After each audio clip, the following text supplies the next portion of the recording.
बिस्मिल्लाहिर्रहमानिर्रहीम। अस्सलाम वालेकुम, वेलकम टू माय चैनल। आप देख रहे हैं सीक्रेट फूड विद आमना। मैं आज आपको बहुत मज़े की रेसिपी देने वाली हूँ, पोटैटो चीज़ पराठा, जो खाने में बहुत टेस्टी है। अज्जा नोट कर लें।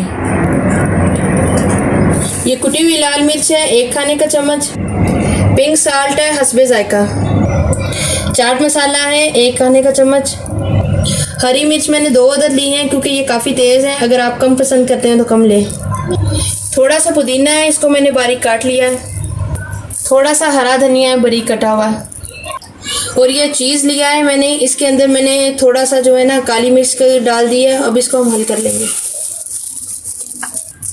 ये मैंने आटा लिया था, 1 कप जो है ना मैदा है और 1 कप फाइन आटा है। अगर आपको मैदा पसंद है तो आप डाल लें, वरना फाइन आटा और दूसरा चक्की का आटा वो डाल लें। और थोड़ा सा नमक डाल के मैंने इसको गूंद लिया था ताकि वीडियो छोटी हो। ये आधा किलो आलू हैं और इनको मैंने मैश किया है। अब मसाले हम इसमें डालेंगे। मैंने हस्बे जायका इसलिए लिया था क्योंकि ये तेज़ होता है और चाट मसाला जो जाता है उसमें भी नमक होगा और मैंने आटे में भी नमक ऐड किया है। आप बहुत सोच समझ के डालिएगा जितना आप पसंद करते हैं। ये नमक है और ये चाट मसाला है। कुटी हुई लाल मिर्च आएगी, ये हरी मिर्च है, ये मैंने डाल दी है। हरा धनिया डालेंगे, ये पुदीना जा रहा है इसमें।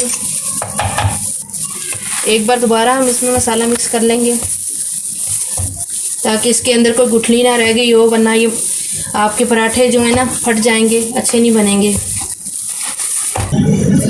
ये मैंने छोटे छोटे पेड़े बना लिए इस साइज़ के। तो अब इसको हम बेल लेंगे।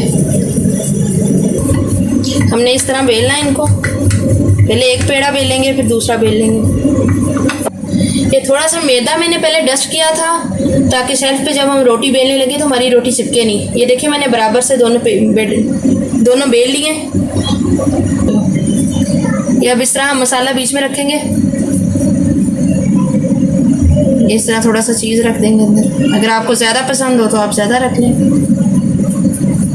अब मैंने दूसरा हिस्सा भी ऊपर रख दिया था, इसको मैं ऐसे कर लूँगी और एक दफ़ा बेल लूँगी दोबारा, ताकि चीज़ हमारा जो है ना और मसाला बराबर जो है ना हर जगह चला जाए। ये अब डाल लूँगी। जब हल्का सा लगेगा ना आपको कि ये पकने लग गया है, तब हमने जो है ना इसकी साइड बदलनी है, वरना ये टूट जाएगा क्योंकि मसाला मैंने फुल भरा है इसमें। ये देखिए अब पलटेंगे हम। अब दूसरी तरफ से जब पकेगा तब हम इसको सीधा करेंगे और घी लगाएंगे। घी से अगर आप फ्राई करेंगे तो बहुत ज़बरदस्त बनेगा पराठा। देखिए चीज़ अभी से माशाल्लाह इसका मेल्ट होने लग गया है, बहुत ज़बरदस्त लग रहा है। अभी हम इसके अंदर घी डालेंगे।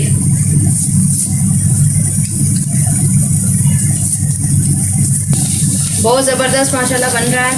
देखें अभी इस तरफ से एक तरफ से पक गया, दूसरी तरफ से। बहुत ख्याल रखना है आपने क्योंकि ये फटने लग जाता है, बहुत ख्याल से बनाना है। जब एक तरफ से पक गया अब दूसरी तरफ से पकेगा, फिर मैं आपको डिश आउट करके दिखाती हूँ। ये पराठा माशाल्लाह देखें बहुत ज़बरदस्त बना है। तो अब मैं इसको डिश आउट करके बताती हूँ। देखें शक्ल से ही बहुत अच्छा लग रहा है। अब इसको हम चूल्हे से उतारेंगे। व्यूवर्स मैंने इसको जो है ना ग्रीन चटनी के साथ जो है ना सर्व किया है। ये ग्रीन चटनी के अंदर मैंने तकरीबन 8 या 10 जवे डाले थे लहसुन के, और थोड़ा सा हरा धनिया था, थोड़ा सा पुदीना था, नमक था और 3-4 हरी मिर्चें थी। और मैंने थोड़ा सा पानी डाल के और एक थोड़ा सा नींबू का रस निकाल के वो डाल के इसको ब्लेंड कर दिया था। बड़ी मज़े की चटनी तैयार हुई है। और ये देखें पराठा बहुत ज़बरदस्त है। आप अपने घर में ट्राई करिएगा, अपने बच्चों को लंच में बना के दीजिएगा। बहुत अच्छी रेसिपी है और अपनी दुआओं में मुझे याद रखिएगा। अल्लाह हाफिज़।